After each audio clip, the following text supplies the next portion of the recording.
Assalamualaikum warahmatullahi wabarakatuh. Perkenalkan, nama saya Uliana Fatika Sari, NIM 2022-11236, kelas 1E Manajemen. Di video kali ini saya akan mempresentasikan tentang Islam dan Iptek dan teknologi, atau biasa disebut Iptek, sebagai satu kesatuan yang tidak bisa disepakati semua bentuk perubahan yang berlaku saat ini, tidak jauh dari sains dan teknologi. Pesatnya perkembangan ilmu, pengetahuan, dan teknologi dalam dekade ini tentu telah memberikan timbal balik kepada pengguna, baik individu, komunikasi, dan negara.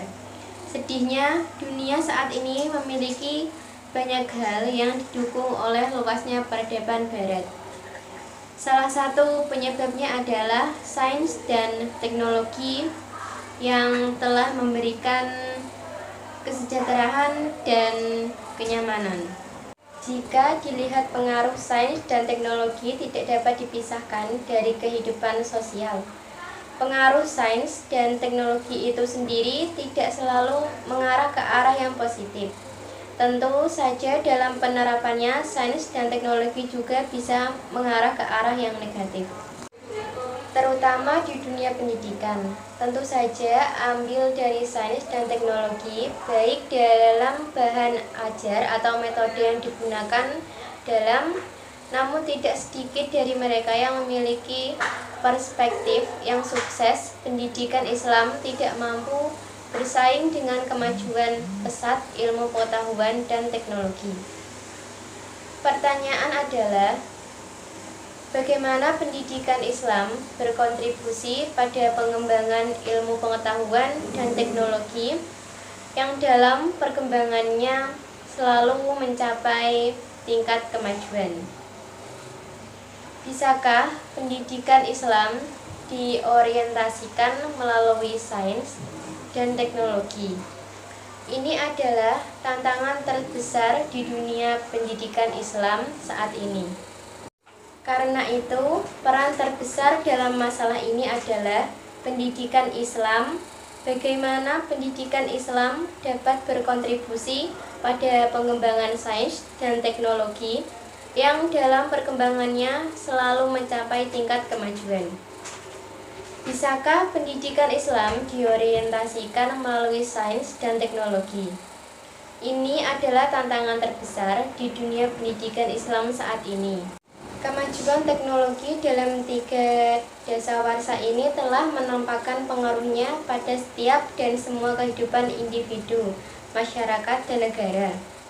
Dapat dikatakan bahwa tidak ada orang yang dapat menghindar dari pengaruh perkembangan ilmu, pengetahuan, dan teknologi.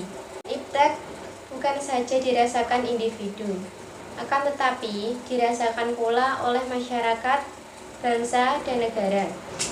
Iptek modern tersebut membuat banyak orang mengagumi, kemudian meniru-niru dalam gaya hidup tanpa diseleksi terlebih dahulu terhadap segala dampak negatif di masa mendatang atau krisis multidimensional yang diakibatkan Islam tidak menghambat kemajuan ilmu, pengetahuan, dan teknologi juga. Tidak anti terhadap barang-barang produk teknologi, baik di masa lampau, sekarang maupun yang akan datang. Dalam Al-Quran banyak terkandung teks-teks ayat yang mendorong manusia untuk melihat, memandang, berpikir, serta mencermati fenomena-fenomena alam semesta ciptaan Allah SWT. Yang menarik untuk diselidiki, diteliti, dan dikembangkan, Al-Quran menantang manusia untuk menggunakan akal pikirnya seoptimal mungkin. Sistem pendidikan yang ada saat ini yang bersifat materialistik terbukti telah gagal melahirkan manusia salih yang sekaligus muslim dan menguasai iptek. Terdapat kesan yang sangat kuat bahwa pengembangan ilmu-ilmu kehidupan iptek adalah suatu hal berada di wilayah bebas nilai, sehingga sama sekali tak tersentuh oleh standar nilai agama Islam. Karena itu diperlukan reformasi, bahkan revolusi di bidang pendidikan. Bukan hanya pada level institusi, bahkan hingga menyentuh sisi filosofi dan ideologi pendidikan.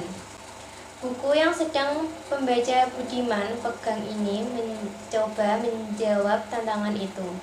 Buku ini akan menjelaskan secara komprehensif gagasan pendidikan yang paradigmatik dalam perspektif Islam agar secara filosofis dan ideologis pendidikan yang ada dapat melaju pada arah yang benar sesuai dengan visi dan misi penciptaan manusia. Dan yang lebih urgen lagi, secara empiris memang benar-benar dapat diterapkan di tengah realitas masyarakat, bukan sekedar pemikiran yang mustahil diterapkan. Sekian presentasi dari saya. Wassalamualaikum warahmatullahi wabarakatuh.